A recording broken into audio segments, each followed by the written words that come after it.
명호야, 너 군대만 다녀오면 사람 된다. 제대하면 당에서 일자리도 주고 처자식 먹여 살릴 수 있어. 그 말을 믿었던 20살 청년이 바로 나, 강명호였습니다. 나는 평안북도 창성군의 깊은 산골에서 태어났습니다. 집은 늘 가난했고 밥상에 고기라곤 명절에나 올라왔으며 겨울이면 아궁이 불을 아끼려 온 가족이 한 방에 몸을 웅크리고 잤습니다. 아버지는 탄광에서 일하다 허리를 다쳐 집에만 계셨고 어머니는 산나물을 뜯어 장에 내다 팔아 근근히 살림을 꾸려 가셨습니다. 나는 일찍 철이 들었습니다. 어린 나이에도 집안 형편을 알았기에 학교에서 돌아오면 동생들을 돌보고 나무를 해왔으며 밤이면 어머니 옆에서 옥수수 껍질을 까는 일을 거들었습니다. 그렇게 하루하루를 버티며 살았지만 마음 한구석엔 늘 막연한 불안이 자리했습니다. 이렇게 살다가 늙으면 나도 아버지처럼 되는 건가? 그런 나를 보며 동네 어른들은 한결같이 말했습니다. 명호야, 너 군대만 다녀오면 달라진다. 당에서 인정받으면 공장에도 배치받고 당원도 될 수 있어. 그럼 내 식구들 먹여 살릴 수 있다고. 군대, 그곳은 내게 가난에서 벗어날 수 있는 유일한 희망처럼 들렸습니다. 20살도 채 안 된 나이에 나는 입대 지원서를 냈습니다. 부모님은 말리지 않으셨습니다. 오히려 어머니는 내 손을 꼭 잡으며 눈시울을 붉히셨습니다. 명호야, 몸 성하게 다녀오기만 해라. 그것만 바란다. 어머니, 걱정 마세요. 저 꼭 떳떳한 사람 돼서 돌아올게요. 그렇게 나는 집을 떠났습니다. 기차에 몸을 싣고 평양을 지나 남쪽으로 내려가며 나는 창밖으로 펼쳐지는 풍경을 바라봤습니다. 산과 들판이 지나가고 낯선 마을들이 스쳐 지나갔습니다. 그러다 문득 깨달았습니다. 나는 지금 내 인생에서 가장 먼 곳으로 가고 있구나. 기차 안은 나처럼 입대하는 청년들로 가득했습니다. 어떤 이는 긴장한 얼굴로, 어떤 이는 의기양양한 표정으로 앞날을 기대하고 있었습니다. 하지만 나는 알 수 없는 불안이 가슴을 짓눌렀습니다. 그리고 마침내 도착한 곳, 판문점 인근 경비중대, 철조망 너머로 보이는 남쪽 땅, 그리고 그 위를 감시하듯 서 있는 초소들. 나는 그 순간 느꼈습니다. 이곳은 단순한 군대가 아니라 세상의 끝과 끝이 마주 보는 경계선이라는 것을. 이야기가 마음에 드셨다면 구독, 좋아요 누르고 계속 시청해 주세요. 너희는 지금부터 공화국의 최전방을 지키는 전사다. 한치의 빈틈도 용납되지 않는다. 중대장의 목소리가 차갑게 울려 퍼졌습니다. 그 순간 나는 깨달았습니다. 내가 꿈꿨던 사람 되는 길은 어쩌면 생각보다 훨씬 더 어둡고 긴 터널일지도 모른다는 것을. 강명호, 너 지금 혁명가요를 부르면서 눈빛이 왜 그 모양이냐? 충성심이 부족한 거 아니냐? 그 순간 나는 온몸이 얼어붙었습니다. 판문점 경비중대에서의 생활은 내가 상상했던 것과 완전히 달랐습니다. 매일 아침 5시 기상 나팔 소리와 함께 하루가 시작됐고 우리는 영하의 날씨에도 얇은 군복 차림으로 운동장에 집합했습니다. 점호가 끝나면 사상학습, 그 다음은 훈련, 저녁에는 또다시 자아비판 시간이 이어졌습니다. 내 목표는 단순했습니다. 문제 일으키지 않고 제대하여 가족 곁으로 돌아가는 것. 그저 그것뿐이었습니다. 하지만 이곳에서 평범하게 산다는 건 불가능에 가까웠습니다. 어느 날 저녁, 자아비판 시간이었습니다. 소대장 리철수가 날카로운 눈빛으로 우리를 훑어보며 입을 열었습니다. 오늘 훈련 중 박성일 동무의 태도가 불성실했다. 나와서 자아비판하도록. 박성일은 나와 같은 고향 출신이었습니다. 22살, 말수 적고 성실한 친구였습니다. 그가 떨리는 목소리로 앞에 나섰습니다. 동무들, 저는 오늘 제 자신의 나약함을 반성합니다. 훈련 중 잠시 집중력이 흐트러졌습니다. 하지만 소대장은 만족하지 않았습니다. 그게 끝이냐? 내 머릿속엔 혁명 사상 대신 뭐가 들어있는 거냐? 가족 생각, 고향 생각. 그런 나약한 생각이 공화국을 무너뜨린다. 박성일의 얼굴이 새하얗게 질렸습니다. 그리고 그날 밤 그는 영창에 끌려갔습니다. 일주일 뒤 돌아온 그의 얼굴엔 멍 자국이 가득했고 눈빛은 완전히 죽어 있었습니다. 그 사건 이후 중대 안의 분위기가 바뀌었습니다. 병사들은 서로를 의심하기 시작했고 누가 더 충성스러운지 경쟁하듯 목소리를 높였습니다. 아침 구호는 더 크게, 행진은 더 힘차게, 김일성 초상화 앞에서의 묵념은 더 길게 이어졌습니다. 나도 살기 위해 그들을 따라했습니다. 위대하신 수령님의 영도 아래 저 강명호는 혁명의 전사로서 목숨 바쳐 충성하겠습니다. 입에서 나오는 말과 가슴 속 마음은 점점 멀어졌습니다. 하지만 멈출 수 없었습니다. 멈추는 순간 박성일처럼 될 것이 분명했으니까요. 밤마다 침상에 누워 나는 천장을 바라보며 혼잣말을 되뇌었습니다. 제대만 하자. 무사히 제대만 하면 된다. 그럼 이 악몽도 끝난다.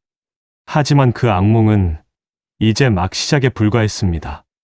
어느 날 중대장 박철군이 우리를 집합시켰습니다. 그의 눈빛은 광기에 가까웠습니다. 너희는 공화국 최전방 전사다. 미제 놈들이 철조망 너머에서 우리를 노리고 있다. 너희 중 한 명이라도 마음이 흔들리면 전체가 무너진다. 알겠나? 예, 알겠습니다. 우리는 일제히 대답했습니다. 하지만 내 안에선 다른 목소리가 울렸습니다. 이건 아니야. 이건 사람 사는 곳이 아니야. 미제놈들을 응징하라. 지금 당장. 중대장 박철군의 목소리가 광기에 물들어 울려 퍼졌습니다. 1976년 8월 18일 아침, 그날은 평소와 다를 바 없이 시작됐습니다. 무더운 여름 공기가 철조망 사이로 흘렀고 나는 초소 근처에서 경계 임무를 서고 있었습니다. 그런데 오전 10시쯤 분위기가 심상치 않게 흘러가기 시작했습니다. 철조망 너머 공동경비구역 쪽에서 미군 차량이 들어오는 게 보였습니다. 그들은 공구를 들고 나타나 느티나무 가지를 자르기 시작했습니다. 시야를 가린다는 이유였습니다. 그냥 나무 가지 좀 자르는 건데 조용히 지나가겠지. 나는 그렇게 생각했습니다. 하지만 우리 간부들의 반응은 달랐습니다. 중대장 박철군이 부하들을 급히 소집했습니다. 그의 얼굴엔 이상한 흥분이 가득했습니다. 저놈들이 우리 구역을 침범했다. 이건 명백한 도발이다. 소대장 리철수가 물었습니다. 중대장 동무, 상부 지시를 기다려야 하지 않겠습니까? 하지만 박철군은 손을 휘저으며 소리쳤습니다. 지시, 지금이 바로 충성을 보일 때다. 저 미제놈들에게 우리의 힘을 보여줘야 한다. 그 순간 나는 느꼈습니다. 뭔가 끔찍한 일이 벌어질 거라는 예감을. 박철군은 병사들을 이끌고 현장으로 달려갔습니다. 나도 그 뒤를 따라갔습니다. 미군 장교 2명이 나무 작업을 감독하고 있었고 한국군 병사들도 함께 있었습니다. 박철군이 그들에게 다가가 고함을 질렀습니다. 당장 작업을 멈춰라. 미군 장교가 손을 들며 뭔가 말하려 했습니다. 하지만 박철군은 듣지 않았습니다. 그는 옆에 있던 도끼를 낚아채더니 병사들에게 명령했습니다. 저놈들을 응징하라. 지금 당장. 그리고 도끼가 허공을 갈랐습니다. 쾅! 둔탁한 소리가 울렸습니다. 미군 장교 한 명이 쓰러졌습니다. 다른 병사들도 달려들어 도끼와 곤봉으로 공격했습니다. 나는 그 자리에 얼어붙었습니다. 이게 진짜 일어나고 있는 일인가? 비명 소리, 고함 소리, 그리고 도끼가 나무를 내리치는 소리. 아니, 나무가 아니었습니다. 사람이었습니다. 사람의 몸에서 피가 흘렀고 미군들은 황급히 후퇴했습니다. 몇 분 후 현장은 고요해졌습니다. 하지만 그 고요함은 평화가 아니었습니다. 죽음의 정적이었습니다. 박철구는 피 묻은 손을 보며 웃었습니다. 우리가 해냈다. 미제놈들에게 본때를 보여줬어. 병사들은 아무 말도 하지 못했습니다. 어떤 이는 손을 떨었고 어떤 이는 구토를 참았습니다. 나는 그 자리에 서서 땅에 떨어진 도끼를 바라봤습니다. 이게 충성인가? 이게 혁명인가? 그날 나는 처음으로 깨달았습니다. 이곳에서 벗어나지 못하면 나도 저 도끼를 들게 될지 모른다는 것을. 동무들은 영웅이다. 미제의 오만함을 꺾은 진정한 혁명 전사다. 정치장교의 목소리가 강당에 울려 퍼졌습니다. 하지만 내 귀엔 전혀 다른 소리가 들렸습니다. 사건이 끝난 뒤 우리 중대는 영웅 부대로 선포됐습니다. 상부에서 정치장교들이 내려왔고 우리는 강당에 모여 앉아 그들의 연설을 들어야 했습니다. 박철군 중대장은 훈장을 받았고 직접 도끼를 휘둘렀던 병사들은 특별 포상을 받았습니다. 너희의 용맹함이 제국주의자들의 간담을 서늘하게 했다. 이것이 바로 진정한 충성이다. 박수 소리가 터져 나왔습니다. 나도 손뼉을 쳤습니다. 하지만 내 손은 떨리고 있었습니다. 그날 밤 막사로 돌아온 나는 침상에 누웠습니다. 어둠 속에서 천장을 바라보는데 귓가에 그 소리가 다시 들려왔습니다. 도끼가 내리치던 소리, 둔탁하고 무겁고 끔찍한 그 소리, 이게 정말 영웅인가? 나는 스스로에게 물었습니다. 하지만 대답은 나오지 않았습니다. 옆 침상에서 박성일이 뒤척였습니다. 그도 잠들지 못하는 듯 했습니다. 어둠 속에서 그의 목소리가 작게 들려왔습니다. 명호야, 너도 잠 안 오냐? 응. 나 자꾸 그 장면이 떠올라. 피가 너무 많이 흘렀어. 나는 대답하지 못했습니다. 무슨 말을 해야 할지 몰랐습니다. 이게 맞는 건가? 명호야, 우리가 정말 잘한 건가? 그 질문에 나는 겨우 입을 열었습니다. 모르겠어. 그냥 살아남아야 해. 다음 날부터 우리는 모범 부대로 선전됐습니다. 다른 중대 병사들이 우리를 보며 부러워하는 눈빛을 보냈고 간부들은 우리를 예로 들며 훈시했습니다. 하지만 정작 우리는 서로의 눈을 제대로 마주치지 못했습니다. 식사 시간에도 훈련 시간에도 우리는 침묵했습니다. 어느 날 저녁 자아비판 시간이었습니다. 소대장 리철수가 우리를 바라보며 말했습니다. 너희는 영웅이 됐다. 하지만 영웅은 더 큰 책임이 따른다. 마음을 더욱 단단히 먹어라. 그 말을 들으며 나는 생각했습니다. 영웅이 아니라 죄인 같은데 밤마다 악몽이 찾아왔습니다. 꿈속에서 나는 도끼를 들고 있었고 누군가가 내 앞에 쓰러져 있었습니다. 나는 비명을 지르며 깨어났습니다.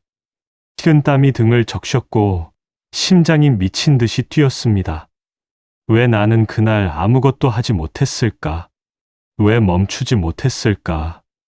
하지만 동시에 또 다른 목소리가 속삭였습니다. 멈췄다면 너도 끝이었을 거야. 너도 영창에 끌려가거나 아니면 더 나쁜 일을 당했을 거야. 그렇게 나는 스스로를 합리화했습니다. 하지만 그 합리화는 죄책감을 지우지 못했습니다. 오히려 더 깊이 새겨 넣었습니다. 어느 날 박성일이 내게 조용히 말했습니다. 명호야, 우리 언젠가 이곳을 벗어날 수 있을까? 나는 그의 눈을 보며 대답했습니다. 벗어나야 해. 꼭. 그날 밤 나는 처음으로 확신했습니다. 이곳에 더 이상 머물러서는 안 된다는 것을. 영웅이라는 이름 아래 숨겨진 이 죄책감을 더 이상 짊어질 수 없다는 것을. 전 병력 비상, 미군이 다시 온다. 소대장의 다급한 목소리에 우리는 황급히 총을 들고 초소로 뛰어갔습니다. 사건이 발생한 지 사흘째 되던 날이었습니다. 1976년 8월 21일 새벽, 우리는 비상 소집됐습니다. 상부에서 급히 내려온 명령은 단 하나였습니다. 전투 준비 태세 돌입. 또 무슨 일이 벌어지는 건가? 나는 총을 들고 초소에 배치됐습니다. 철조망 너머를 바라보는데 가슴이 두근거렸습니다. 공포가 아니라 묘한 긴장감이었습니다. 그리고 오전 7시 철조망 너머로 믿을 수 없는 광경이 펼쳐졌습니다. 헬리콥터가 하늘을 가득 채웠습니다. 한 대, 두 대가 아니었습니다. 수십 대의 헬기가 낮게 날며 굉음을 울렸고 지상에는 수백 명의 연합군 병력이 완전 무장한 채 도열해 있었습니다. 탱크와 장갑차들도 보였습니다. 우리는 숨을 죽이고 그 광경을 지켜봤습니다. 그들은 총을 쏘지 않았습니다. 대신 전기톱과 중장비를 들고 와서 그 느티나무를 완전히 잘라내기 시작했습니다. 체인톱 소리가 귀를 찢었고 나무가 쓰러지는 소리가 땅을 울렸습니다. 20분도 채 안 돼서 작업은 끝났습니다. 그들은 조용히 철수했고 그 자리엔 잘려나간 나무 그루터기만 남았습니다. 그 순간 나는 얼어붙었습니다. 이게 우리가 이긴 거라고? 우리는 그동안 배웠습니다. 미제는 썩어 문드러진 제국주의 국가이며 인민군은 세계 최강이라고. 하지만 지금 내 눈앞에 펼쳐진 광경은 달랐습니다.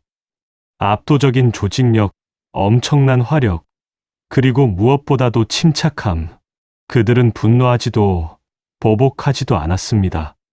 그저 해야 할 일을 하고 떠났습니다. 마치 우리 따위는 상대할 가치도 없다는 듯이 옆에 서 있던 박성일이 작게 중얼거렸습니다. 저게 진짜 미군이구나. 나도 속으로 대답했습니다. 그래, 저게 진짜야. 우리가 들어온 이야기는 거짓이었어. 그날 저녁, 중대장 박철구는 우리를 집합시켰습니다. 미제놈들이 무력 시위를 했지만 결국 우리 앞에서 꼬리를 내렸다. 이것이 바로 우리의 승리다. 병사들은 구호를 외쳤습니다. 승리, 승리. 하지만 나는 입만 벌렸을 뿐 목소리가 나오지 않았습니다. 승리? 이게 승리라고? 그 순간 모든 것이 무너졌습니다. 우리가 들어온 모든 이야기, 우리가 믿었던 모든 선전, 우리가 외쳤던 모든 구호, 그 모든 것이 거대한 거짓말 속에 갇혀 있었습니다. 나는 깨달았습니다. 우리는 세상에서 가장 작은 우물 안에 갇혀 살고 있었구나. 그날 밤 나는 침상에 누워 천장을 바라봤습니다. 악몽은 이제 꾸지 않았습니다. 대신 더 선명한 생각이 머릿속을 가득 채웠습니다. 이곳을 벗어나야 한다. 이 거짓말 속에서 더 이상 살 수 없다. 박성일이 조용히 물었습니다. 명호야, 너 뭔가 생각하고 있지? 나는 잠시 망설였습니다. 하지만 곧 작게 대답했습니다. 응, 생각하고 있어. 나가는 방법을 나도 같이 생각할게. 그렇게 우리는 침묵 속에서 서로의 결심을 확인했습니다. 도끼 소리로 시작된 악몽은 이제 탈출이라는 희망으로 바뀌고 있었습니다. 강명호, 너 이리 나와. 보위부에서 조사할 게 있다. 그 순간 온몸에 피가 얼어붙었습니다. 사건 이후 중대 안의 통제는 더욱 강화됐습니다. 매일 아침 사상 검열이 이어졌고 병사들은 서로를 감시했습니다. 누군가 이상한 말을 하거나 의심스러운 행동을 하면 즉시 보고됐습니다.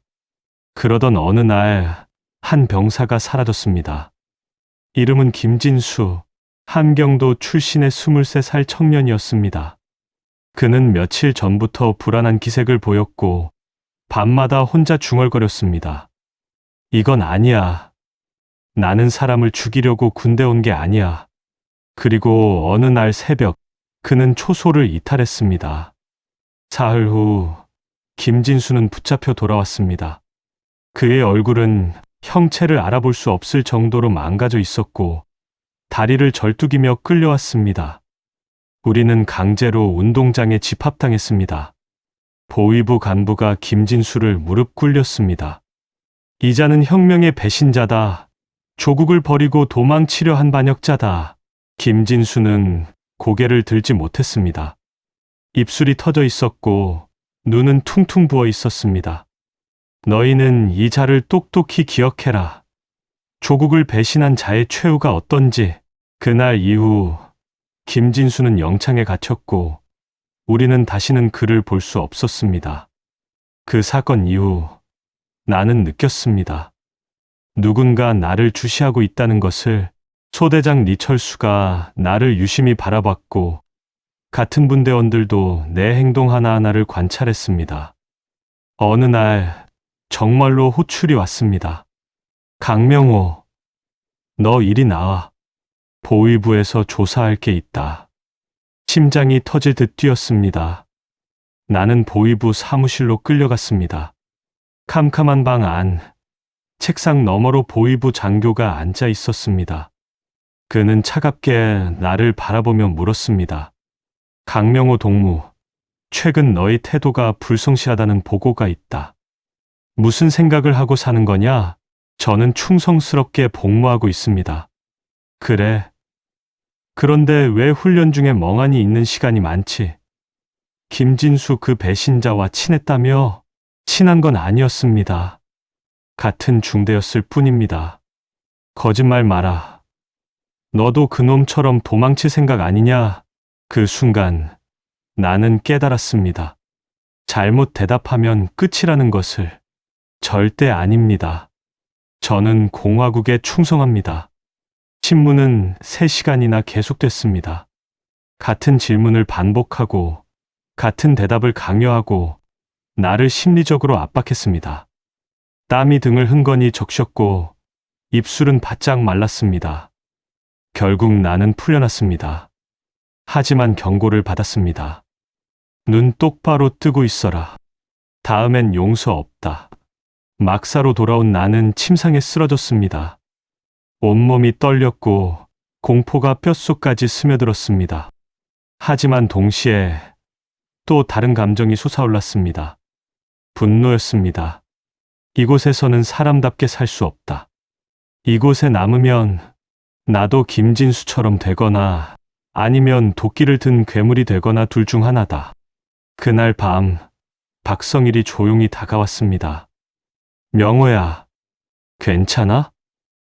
아니, 괜찮지 않아. 나도 불려갔어. 어제 우리는 서로를 바라봤습니다. 말하지 않아도 알 수 있었습니다. 우리 둘 다 같은 생각을 하고 있다는 것을. 명호야, 우리 진짜로 나가야 해. 아니면 죽는다. 나는 고개를 끄덕였습니다. 알아. 방법을 찾아보자. 조심스럽게. 그렇게 우리는 생존을 위한 마지막 결심을 굳혔습니다. 김진수의 비참한 최후를 보면서도 나는 오히려 더 강하게 확신했습니다. 도망치다 죽느니 차라리 도망쳐서 사는 게 낫다고. 너 죽고 싶어? 압록강 건너편 중국 마을의 한 조선족 아저씨가 내게 낮게 속삭였습니다. 북한 보위부가 지금 이 동네를 뒤지고 있어. 빨리 숨어. 탈북을 결심한 날부터 나는 죽음과 동행했습니다. 며칠간 산속에 숨어 지내며 풀뿌리와 나무 껍질로 연명했고 밤마다 군견 짖는 소리에 온몸이 얼어붙었습니다. 결심한 날은 달도 없는 캄캄한 밤이었습니다. 압록강, 그 차가운 강물 속으로 몸을 던지는 순간 머릿속에 스쳤습니다. 여기서 죽으면 아무도 모른다. 그냥 물에 떠내려가 사라질 뿐이다. 하지만 멈출 수 없었습니다. 강물은 예상보다 깊었고 차가웠으며 거칠었습니다. 숨이 턱까지 차올랐고 다리에 쥐가 나 비명을 삼켰지만 나는 필사적으로 헤엄쳤습니다. 그렇게 강을 건넜습니다.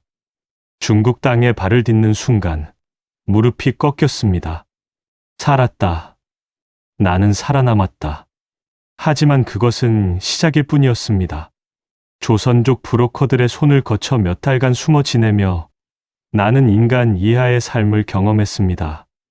좁은 창고, 곰팡이 냄새, 하루 한 끼의 식은 밥. 그러나 포기하지 않았습니다. 한국으로 보내주시면 꼭 은혜 갚겠습니다. 나는 만나는 사람마다 애원했고 마침내 한 선교사의 도움으로 태국을 거쳐 대한민국 땅을 밟을 수 있었습니다. 인천공항에 도착한 날 형광등 불빛 아래 정부 관계자가 물었습니다. 이제 자유입니다. 무엇을 하고 싶습니까? 나는 대답할 수 없었습니다. 목이 메어 눈물만 쏟아졌습니다. 하나원에서의 적응 교육 기간 동안 나는 처음으로 전깃불이 환하게 켜진 방에서 잠들었습니다. 이불은 폭신했고 난방은 따뜻했으며 아무도 나를 감시하지 않았습니다. 그 평범한 일상이 내게는 기적이었습니다. 명호 씨, 앞으로 뭐 하실 겁니까? 상담사가 물었습니다. 살고 싶습니다. 그냥 사람답게 살고 싶습니다. 그렇게 나는 한국 사회에 발을 내딛었습니다. 처음엔 공장 일을 하며 돈을 모았고 야간 검정고시를 거쳐 대학을 졸업했습니다. 그리고 지금 나는 시니어들을 대상으로 전쟁과 평화를 이야기하는 강사로 살아갑니다. 북에서 본 판문점의 도끼 소리가 이제는 남에서 평화의 메시지가 되었습니다. 밤마다 꿈에서 들리던 그 소리는 이제 이렇게 속삭입니다. 너는 두 번째 생을 받았다. 그 생을 의미 있게 살아라. 나는 지금 두 번째 인생을 살고 있습니다. 명호 씨, 그때 그 도끼 소리 아직도 들리십니까? 어느 할아버지가 내게 물었습니다. 지금도 가끔 그 소리가 꿈에서 울립니다. 1976년 8월 판문점 느티나무 아래서 울려 퍼졌던 그 날카로운 금소금이 밤마다 귓가를 스치곤 했습니다. 하지만 시간이 흐르며 깨달았습니다. 그 소리는 더 이상 과거의 공포를 떠올리는 신호가 아니라 내가 다른 삶을 선택하도록 이끈 운명의 목소리였다는 것을요. 한국에 온 지 20여 년, 나는 이제 서울 종로구 작은 평생교육원에서 시니어들을 대상으로 전쟁과 평화를 가르치는 강사로 살아갑니다.